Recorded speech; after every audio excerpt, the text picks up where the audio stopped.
بسم اللہ الرحمن الرحیم الحمد للہ رب العالمین والصلاة والسلام على سید الانبیاء والمرسلین محمد وعلى آلہ وصحبہ اجمعین اما بعد فاعوذ باللہ من الشیطان الرجیم بسم اللہ الرحمن الرحیم ان عدت الشہور عند اللہ 12 شہرا وقال النبی صلی اللہ علیہ وسلم افضل الصیام بعد صیام شہر رمضان شہر اللہ المحرم او کما قال رسول اللہ صلی اللہ علیہ وسلم۔ میرے محترم عزیزوں، بھائیوں، بزرگوں، اسلامی کیلنڈر کے اعتبار سے، اسلامی مہینوں کے اعتبار سے اسلام کا سب سے پہلا مہینہ محرم الحرام کا مہینہ چل رہا ہے۔ جس طرح انگریزی مہینوں کے اعتبار سے جنوری پہلا مہینہ ہے، اسلامی کیلنڈر کے اعتبار سے پہلا مہینہ محرم الحرام ہے جو چل رہا ہے۔ محرم الحرام کے مہینے میں ہمارے آقا محمد الرسول اللہ صلی اللہ علیہ وسلم نے ہمیں کیا تعلیمات دی، کیا فضیلتیں بیان فرمائی، کیا مسائل بیان فرمائے کہ جس پر ہر مسلمان بندے اور بندی کو عمل کرنا چاہیے۔ سب سے پہلا پیغام محرم الحرام کے مہینے سے پہلا پیغام یہ ہے کہ ہم مسلمانوں کو چاہیے کہ اسلامی کیلنڈر، اسلامی مہینوں کو جاننے کا اہتمام کرے۔ اسلامی تواریخ کی حفاظت، اسلامی کیلنڈر کی حفاظت مسلمانوں پر مجموعی فریضہ ہے کہ وہ اسلام کی تاریخ کو محفوظ رکھے۔ ہر قوم اور ہر ملت کی تاریخ کا محفوظ رہنا اس قوم کے زندہ رہنے کے لیے ضروری ہے، اس قوم کی ماضی کی تاریخ باقی رہنے کے لیے ضروری ہے۔ ورنہ اگر کسی بھی قوم اور سوسائٹی کی تاریخ محفوظ نہیں رہی تو آپ لوگوں کو یہ کیسے بتائیں گے کہ ہمارے آقا رسول اللہ صلی اللہ علیہ وسلم اس دنیا میں آ کر تقریباً 1400 سال 1500 سال ہو گئے؟ آپ یہ کیسے بتلائیں گے لوگوں کو کہ جنگ بدر، جنگ احد، فتح مکہ اور خلفائے راشدین کی حکومتیں، مسلمانوں کی حکومتیں اور مسلمانوں کا شاندار ماضی جو انہوں نے اپنی زندگیاں اسلام اور قرآن اور حدیث کی روشنی میں گزاری ہیں، بغیر تاریخ کے آپ لوگوں کو کیسے بتائیں گے؟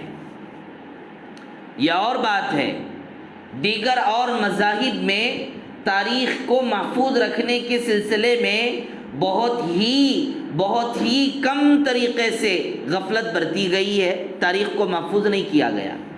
لیکن الحمدللہ اسلام کے اندر تاریخ کی بڑی حفاظت کی گئی۔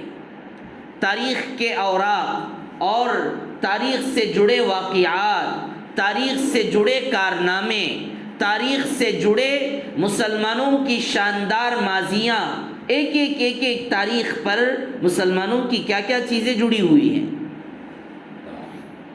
محفوظ ہوگا تبھی تو آنے والی نسل اس کو پڑھ کر عمل کرے گی۔ قرآن کو اللہ نے محفوظ کر دیا کتاب کی شکل میں، اس سے پتہ چلتا ہے کہ مسلمانوں کو اپنی تاریخ محفوظ رکھنی چاہیے۔ اور اسلام کی اپنی ایک تاریخ، اپنا ایک کیلنڈر ہے، محرم الحرام، صفر، ربیع الاول، ربیع الثانی، جمادی الاولی، جمادی الثانی، ذی قعدہ، ذی الحجہ، رجب، شعبان، رمضان. تو یہ جو سارے 12 کا 12 مہینے ہیں یہ اسلامی کیلنڈر کہلاتے ہیں. اور حضرت مولانا اشرف علی تھانوی رحمۃ اللہ علیہ نے لکھا ہے کہ اسلامی تواریخ اور اسلامی کیلنڈر کی حفاظت ضروری ہے، کیونکہ اسلام اور مسلمانوں کے جتنے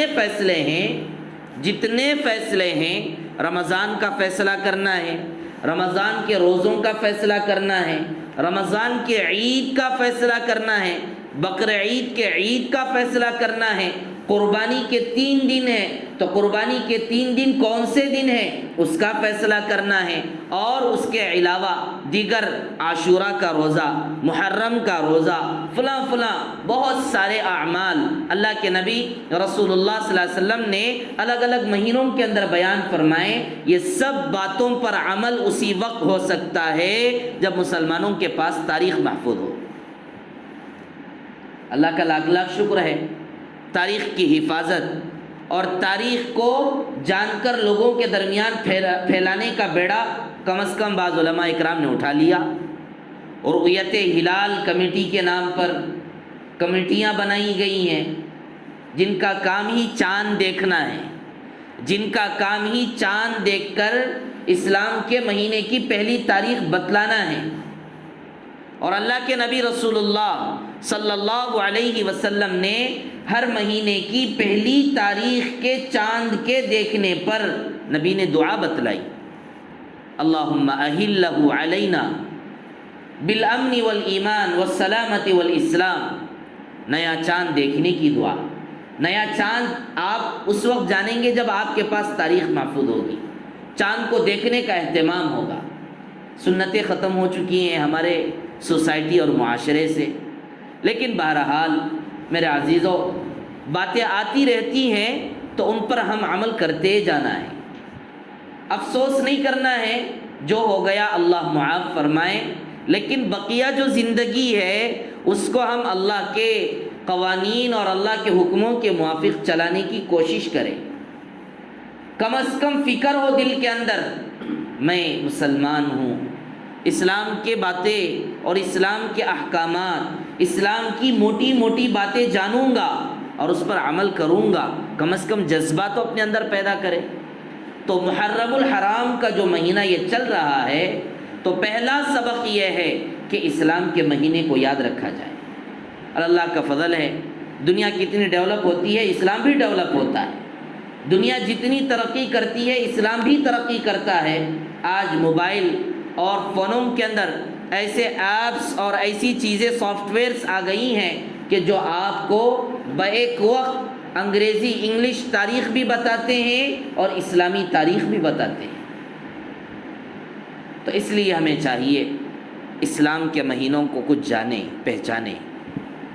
اور دوسری بات، محرم الحرام کا مہینہ ہے، اس کے اندر اللہ کے نبی رسول اللہ صلی اللہ علیہ وسلم نے کرنے کے کام بتلائے ہیں. اور جو بدعات و خرافات، رسومات و رواجیں آج ہمارے معاشرے کے اندر مسلمانوں کو جکڑے ہوئے ہیں، ان تمام معاشرتی رسومات کا اللہ کے نبی رسول اللہ صلی اللہ علیہ وسلم نے دروازہ بند کر دیا. پہلی بات، اللہ کے نبی رسول اللہ صلی اللہ علیہ وسلم نے اس محرم کے مہینے کے اندر یہ فرمایا کہ یہ محرم کا مہینہ اللہ کا مہینہ ہے. شہر اللہ المحرم، محرم کا مہینہ اللہ کا مہینہ ہے. اسلامی کیلنڈر کی شروعات اور ابتدا اور سٹارٹنگ اسلامی کیلنڈر کی محرم کے مہینے سے ہوتی ہے.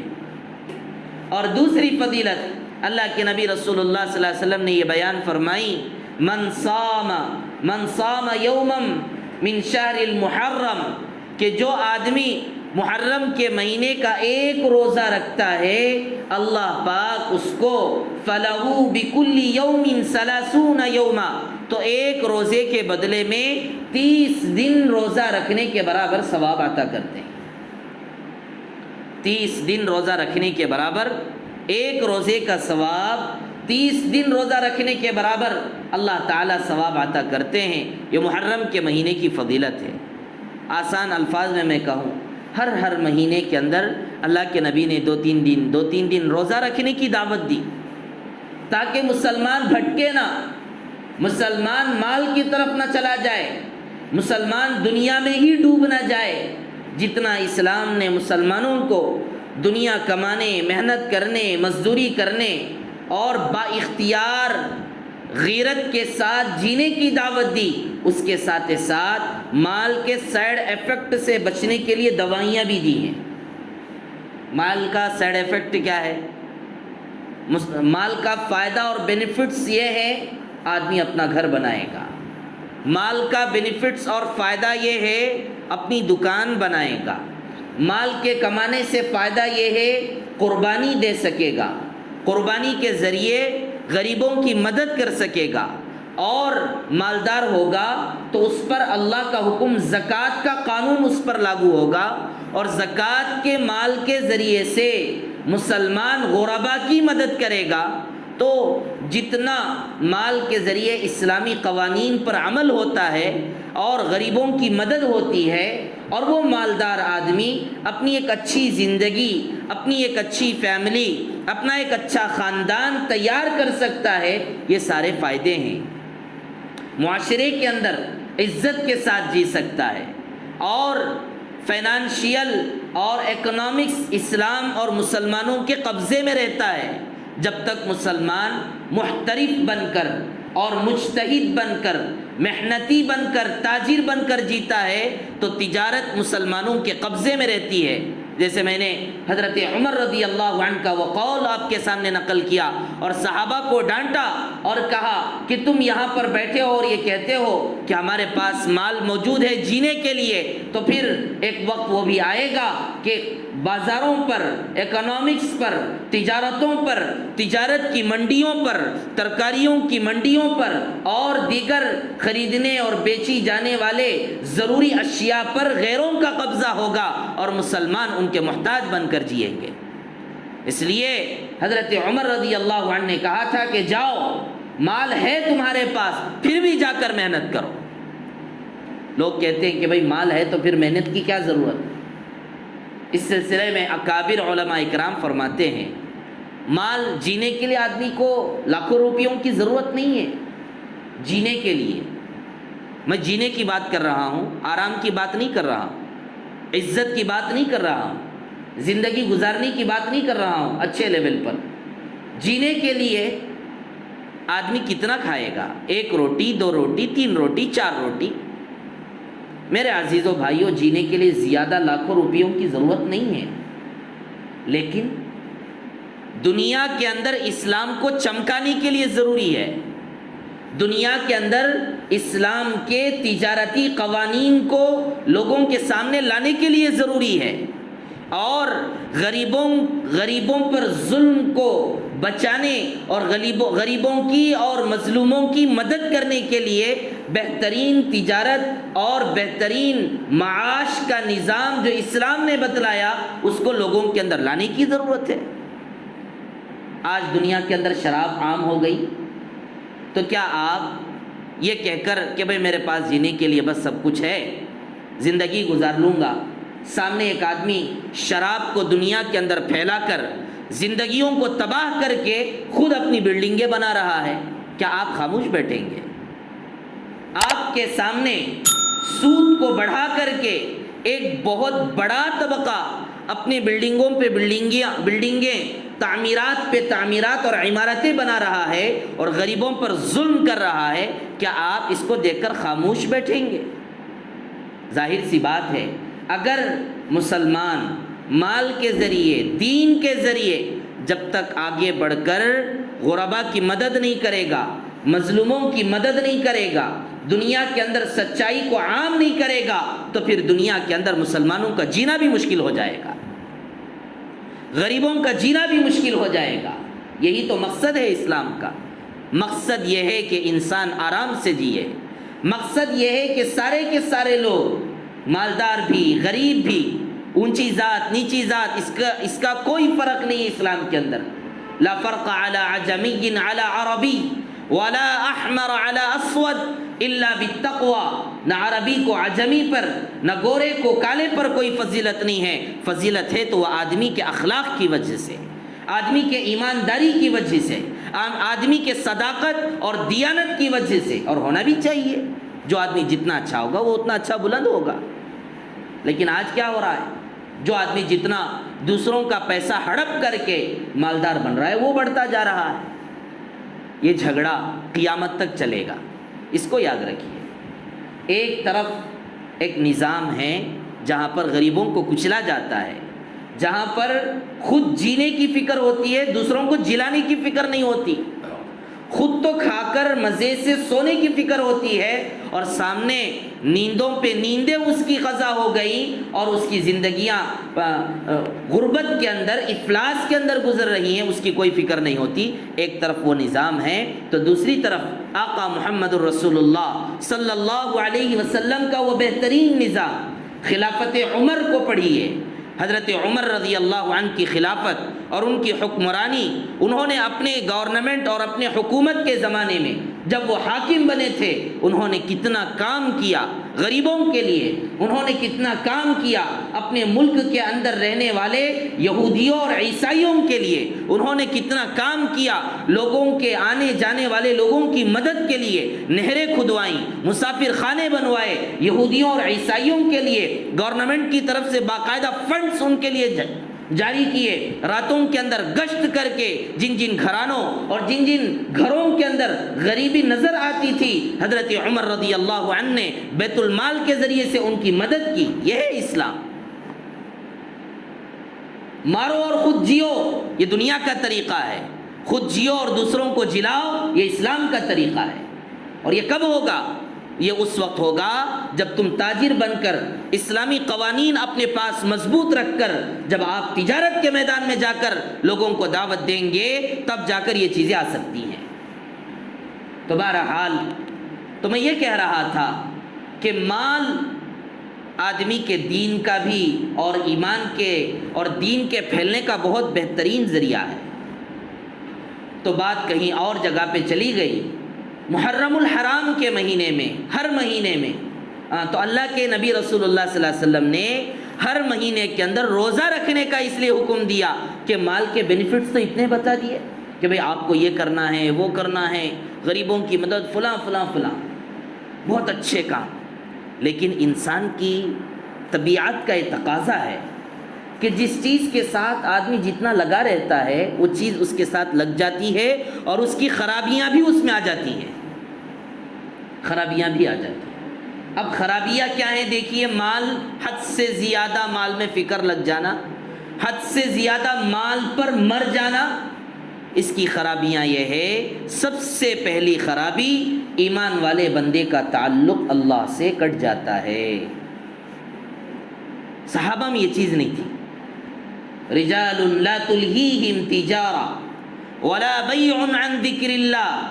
اللہ پاک نے اس آدمی کو، اس تاجر کو قرآن کے اندر مرد کہا کہ جس تاجر کو اس کی تجارت اللہ کے ذکر سے غافل نہ کرے. ہمت کا کام ہے، مجاہدے کا کام ہے، بڑی محنت کا کام ہے. ایک طرف تجارت بھی کرے اور دوسری طرف اللہ کے حکم کو برابر طریقے سے پورا کرتے ہوئے، اللہ کو یاد کرتے ہوئے، حلال طریقے کو اختیار کرتے ہوئے اپنے آپ کو چلانا ایک مرد مجاہد کا کام ہے. اور ان لوگوں کو اللہ نے قرآن کے اندر مرد کہا. تو صحابہ تھے وہ جو تجارت اور دینداری دونوں کو جمع کر کے چلے. تو نقصان اور مال کی جو سائیڈ ایفیکٹس ہیں وہ یہ ہے کہ سب سے پہلا اللہ کے بندے کا تعلق اللہ سے کٹ جاتا ہے، بے نمازی بن جاتا ہے، دین اور ایمان اور آخرت پر یقین ختم، دنیا کی رنگ رنگیلیوں میں پڑ جاتا ہے، دنیا کے عیش و آرام میں مبتلا ہو جاتا ہے. دعوت و تبلیغ کی محنت 40 دن، 4 مہینے، چلے 10 دن، 3 دن کیوں نکالا جاتا ہے؟ اسی لیے تو نکالا جاتا ہے کہ تم مال کے اندر ڈوب کر آخرت کو بھلا دیا. اولاد اور بچوں اور بیوی، اس کے اندر ڈوب کر تو نے اپنی نماز کو قضا کر دی. احساس دلانے کے لیے، اللہ کا ڈر پیدا کرنے کے لیے۔ اسی طریقے سے اسلام کے اندر ایک مہینے کے اندر ایک اعمال، نمازوں کے ساتھ ساتھ روزوں کے ذریعے سے اللہ کے نبی رسول اللہ صلی اللہ علیہ وسلم نے لوگوں کو بھوکا رکھوا کر یہ سبق دینا چاہتے ہیں کہ صرف کھاتے پیٹ بھرتے رہنا یہی ہماری زندگی نہیں ہے، کبھی اللہ کے لیے بھوکا رہے، کبھی اللہ کے لیے پیاسا رہے۔ اور جب اللہ کا بندہ 1 دن 2 دن 3 دن اللہ کے لیے بھوکا رہتا ہے، اس کے ذہن میں اللہ باقی رہتے ہیں۔ ہر مہینے کے 13 14 15 ہر مہینے کے اسلامی تاریخ کے، اسلامی کیلنڈر کے اعتبار سے مہینے کی 13 14 15 تاریخوں میں اللہ کے نبی ہر مہینے میں 3 دن روزہ رکھتے تھے، پیر اور جمعرات کو روزہ رکھتے تھے۔ کیوں؟ اس لیے تاکہ لوگوں کو یہ میسج ملے کہ کھانا سونا اور پیٹ کی جو مشین ہے کھانے کی، اس کو چلاتے رہنا یہی کمال نہیں ہے، اللہ کی محبت میں بھوکا رہنا بھی یہ بھی ایک اللہ کے بندے سے تعلق کا اور قربت کا ایک بہترین مؤثر ذریعہ ہے۔ بھوکا رہتا ہے غریب یاد آتے ہیں، بھوکا رہتا ہے اللہ یاد آتے ہیں، بھوکا رہتا ہے مسجد یاد آتی ہے، ورنہ پھر کھاؤ پیو، خود کھاؤ دوسروں کو مارو، اسی پہ اپنی پوری زندگی گزر جائے۔ تو اللہ کے نبی رسول اللہ صلی اللہ علیہ وسلم نے محرم الحرام کے مہینے کے اندر بھی عاشورے کا روزہ، خاص کر محرم کے مہینے کے ایک روزے کی تو فضیلت یہ بھی بیان کر دی کہ ایک روزے کے بدلے میں 30 دن کے روزے کے برابر ثواب، اور دوسری جانب عاشورہ یعنی 9 تاریخ محرم الحرام کی 9 تاریخ 9 محرم الحرام کو اللہ کے نبی رسول اللہ صلی اللہ علیہ وسلم نے روزہ رکھنے کا حکم دیا۔ اس کے پیچھے ایک واقعہ بھی ہے۔ واقعہ کیا ہے؟ اللہ کے نبی جب مکہ سے مدینہ تشریف لائے، اب ظاہر سی بات ہے، آپ کو معلوم بھی ہے، مکے کے اندر مشرکین بھی تھے، یہودی بھی تھے، عیسائی بھی تھے۔ اب یہودی جو حضرت موسیٰ علیہ السلام کے طریقے پہ فالو ہونے والے تھے، ان کے طریقے پہ چلنے والے تھے، اللہ کے نبی مدینہ آنے کے بعد دیکھا محرم کے مہینے میں 9 تاریخ کو یہودی لوگ روزہ رکھتے ہیں، اور آج بھی رکھتے ہیں، رکھنے والے آج بھی ان کے ہاں پہ ان کے طریقے پہ بعض لوگ چلتے ہیں، بہت کم ہے لیکن چلتے ہیں۔ اللہ کے نبی نے دیکھا کہ یہ لوگ روزہ رکھ رہے ہیں، خبر پہنچی اللہ کے نبی کو، اللہ کے نبی یہودی روزہ رکھ رہے ہیں آج۔ اللہ کے نبی نے بلایا اور پوچھا ان سے، کیا بات ہے بھائی آپ روزہ رکھ رہے ہیں؟ تو انہوں نے کہا کہ آج کے دن اللہ تعالیٰ نے حضرت موسیٰ، ہمارے نبی حضرت موسیٰ علیہ السلام کو اللہ نے فرعون کی لشکر سے بچایا اور فرعون اور اس کی قوم کو سمندر کے اندر غرق کر دیا۔ اللہ نے آج ہمارے نبی کو بچایا ہے فرعون کے ظلم سے۔ اس کے شکرانے پر موسیٰ اور حضرت موسیٰ علیہ السلام کی قوم نے روزہ رکھا تھا، لہذا ہم بھی روزہ رکھ رہے ہیں۔ ہمارے نبی کو اللہ نے بچایا آج کے دن، ہمارے نبی اور نبی کی قوم کو اللہ نے بچایا آج کے دن، اس لیے ہم روزہ رکھ رہے ہیں۔ ظاہر سی بات ہے، موسیٰ سے محبت یہودی سے بڑھ کر مسلمان کرتا ہے، موسیٰ سے تعلق اور موسیٰ علیہ السلام کی تعلیمات پر صحیح عمل مسلمان کرتا ہے، کیونکہ حضرت موسیٰ علیہ السلام کی تعلیم ایک اللہ پر ایمان کی تھی، کیونکہ حضرت موسیٰ علیہ السلام کی تعلیم مرنے کے بعد ایمان والوں کو ہی جنت ملے گا، یہ تعلیم تھی۔ تو اللہ کے نبی نے دیکھا، اچھا جی آپ موسیٰ سے رشتے کی بات کرتے ہیں کہ ہم موسیٰ سے محبت کرنے والے، سنو غور سے ان تمام باتوں، ہم موسیٰ سے محبت کرتے ہیں لہذا ہم روزہ رکھتے ہیں، اور ان کی قوم نے بھی روزہ رکھا، نبی نے بھی روزہ رکھا۔ تو اللہ کے نبی محمد الرسول اللہ صلی اللہ علیہ وسلم نے فرمایا، موسیٰ علیہ السلام سے محبت جتنی تم کو ہے اس سے کہیں زیادہ محبت ہم کو ہے، لہذا آج سے ہم بھی روزہ رکھتے ہیں۔ اللہ کے نبی رسول اللہ صلی اللہ علیہ وسلم نے مدینے کے اندر دو قسم کے لوگ تھے مسلمانوں کے، ایک مہاجر اور ایک انصار۔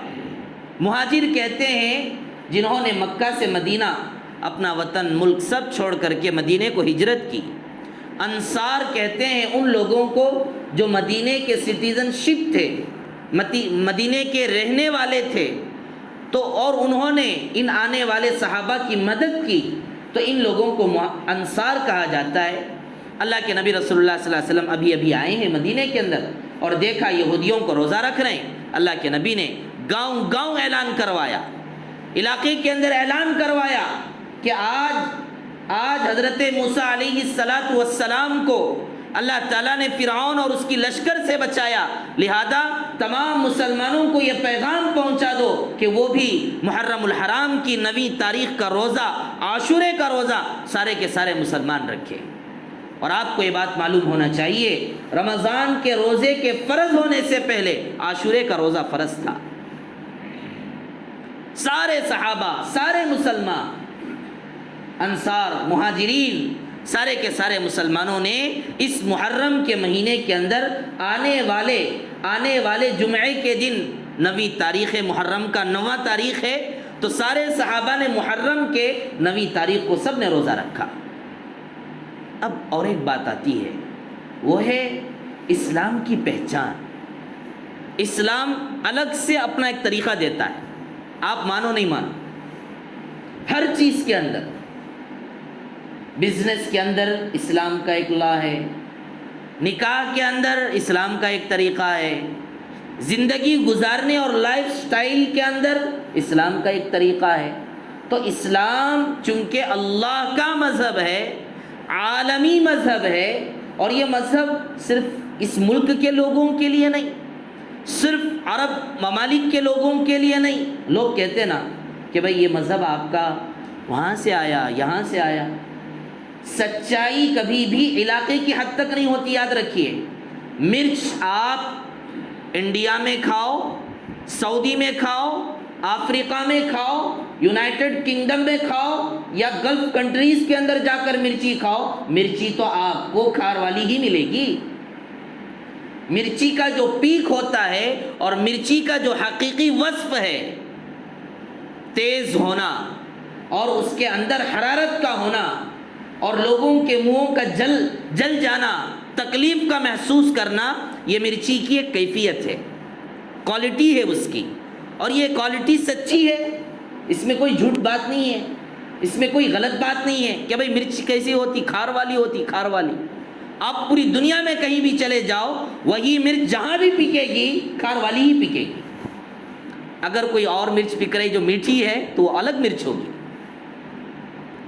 ہو سکتا ہے۔ تو کوئی بھی چیز اپنی کوالٹی کے ساتھ، اپنی صفت کے ساتھ جب آتی ہے، تو ایک گاؤں کے لیے، فلاں گاؤں کے لیے، آپ دیکھو مرچ ہے، مثال مرچ کی لے لو، انڈیا کے اندر جتنے مرچ پکتے ہیں، فورن کنٹریز کے اندر بھی مرچ پکتے ہیں، لیکن اس کی شکل الگ ہے، اس کا رنگ الگ ہے، تو پوری کی پوری چیز بدل گئی نا۔ ہمارے انڈیا کے اندر پکنے والی جو رنگ کی جس طریقے کی مرچ ہے، اسی رنگ کی آپ کو میٹھے والی اور آدمی کے ہونٹوں کو مزے دینے والی مرچ لا کر دکھائیے، ایسا نہیں ہے۔ ہر چیز کی کوالٹی جو ہوتی ہے پوری دنیا کے لیے ہوتی ہے۔ آج دنیا کے اندر الحمدللہ الگ الگ ممالک کے اندر آندھرا کا کھانا مل رہا۔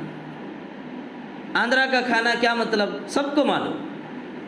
دبئی میں جا کر آدمی آندھرا کا کھانا کھاتا، تو کیا انڈیا سے فلائٹ باہر چلی گئی، اب وہاں آندھرا کا کھانا بدل گیا؟ آندھرا کا کھانا اور آندھرا پردیش کا فوڈ وہی ہے جو ہمارے انڈیا میں ملتا ہے، اور وہی چیز دبئی میں ملے گی، بدلتی نہیں ہے، چیز بدلتی نہیں ہے۔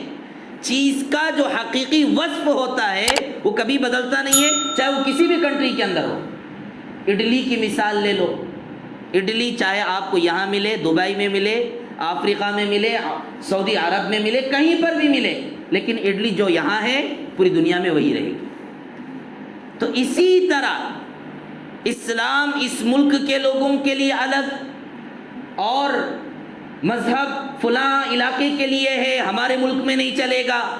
بھائی فورن کنٹریز کے آپ نے مکمل فوڈس آپ یہاں پر لے کے آ گئے، اس پر آپ قانون کیوں نہیں لگاتے کہ ہمارے ملک کے اندر فوڈس ہمارا ہی ہونا چاہیے، ہمارا طریقہ ہی ہونا چاہیے، زندگی گزارنا لائف سٹائل ہمارا ہی اس ملک کا ہونا چاہیے، کھانے کی چیزیں سب کے سب یہی پکے اور یہی رہیں گی اور یہی صحیح ہیں۔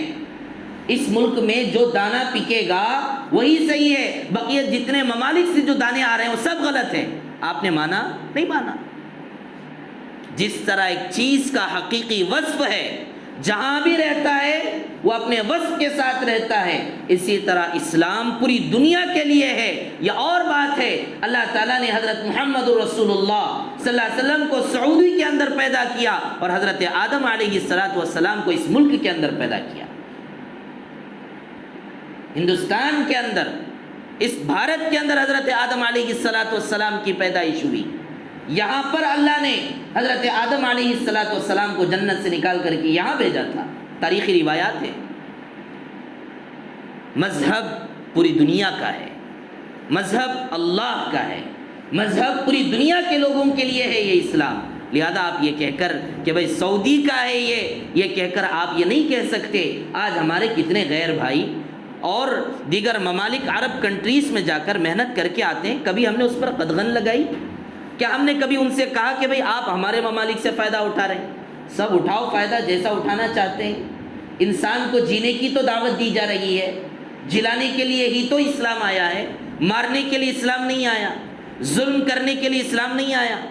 تو میرے عزیزو بھائیو بزرگوں، اللہ کے نبی رسول اللہ صلی اللہ علیہ وسلم نے ہر چیز کے اندر اسلام کی ایک الگ پہچان رکھی، کیونکہ یہ پوری دنیا کا مذہب ہے، یونیورسل لا ہے، یونیورسل قانون ہے۔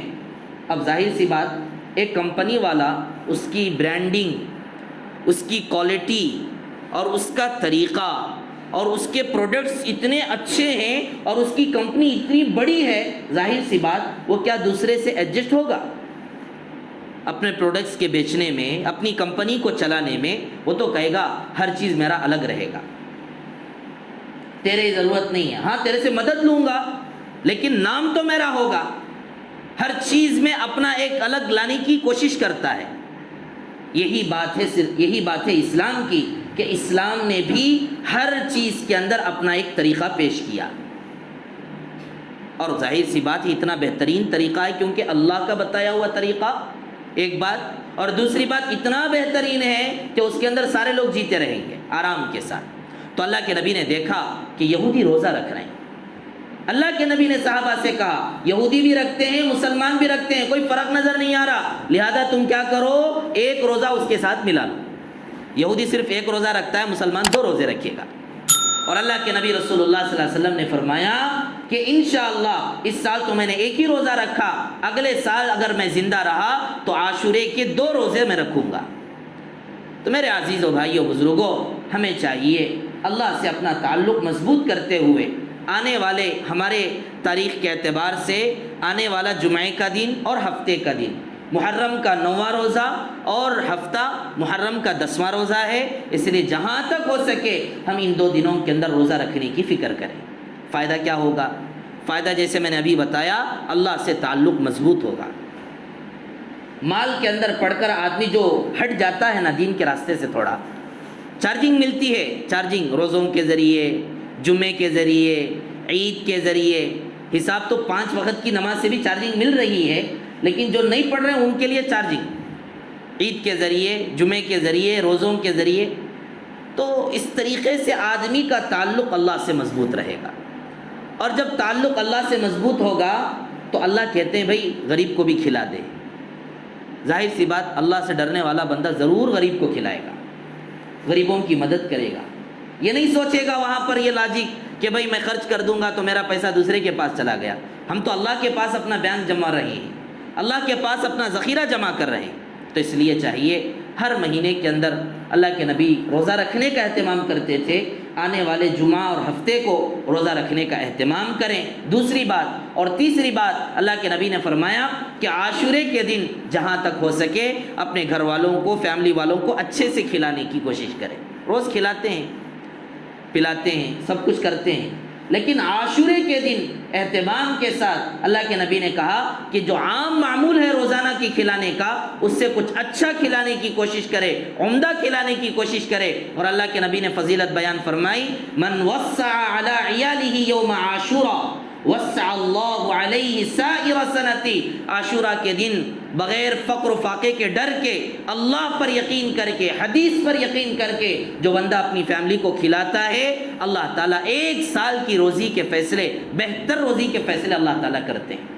اس لیے ہمیں چاہیے اب آنے والے جمعہ اور ہفتے کے دن روزہ رکھنے کا اہتمام کریں۔ محرم اسلام کا پہلا مہینہ ہے، بیکار کے کام نہ کریں، بدعات، خرافات، وہ کھچڑی پکانا، وہ پکانا، یہ پکانا، حضرت حسین رضی اللہ عنہ مر گئے شادیاں نہیں کرنا، یہ سب بکواس کی باتیں ہیں، آدمی کو توڑنے کی باتیں ہیں، آدمی کو کمزور کرنے کی باتیں ہیں۔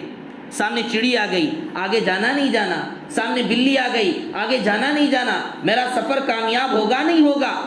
صحابہ کے واقعات پڑھیے، جنگ نکلتی تھی صحابہ کی، کوئی واقعہ پیش آ گیا اسی طرح کا بلی کا، حضرت عبداللہ ابن عمر یا کوئی اور صحابی ہیں، نجومی نے کہا جائیے مت ورنہ آپ کو جنگ کے اندر کامیابی نہیں ملے گی، تو حضرت عمر یا کوئی اور صحابی ہیں، نام یاد نہیں ہے، وہ اسی حالت میں اس کی بات کے خلاف نکلے اور اس جنگ کے اندر اللہ نے مسلمانوں کو کامیابی عطا کی، اور نجومی سے کہا کہ تیرے کہنے سے کچھ نہیں ہوتا ہے، دنیا کا نظام اللہ کے قبضے میں، ہمت کے ساتھ جینا ہے، کسی کام سے کچھ نہیں ہوتا، فلاں مہینے میں شادی نہیں کرنا، فلاں مہینے میں وہ نہیں کرنا، یہ سب بیکار کی باتیں ہیں۔ سارے 12 کے 12 مہینے اللہ کے مہینے ہیں، بہترین مہینے ہیں۔ اپنی سہولت اور اپنے اعتبار سے جس تاریخ پر آپ جون سا بھی مہینے میں شادیاں رکھنا چاہتے ہیں رکھ سکتے ہیں۔ اللہ تعالی ہم تمام کو سمجھنے کی اور عمل کرنے کی توفیق عطا فرمائے۔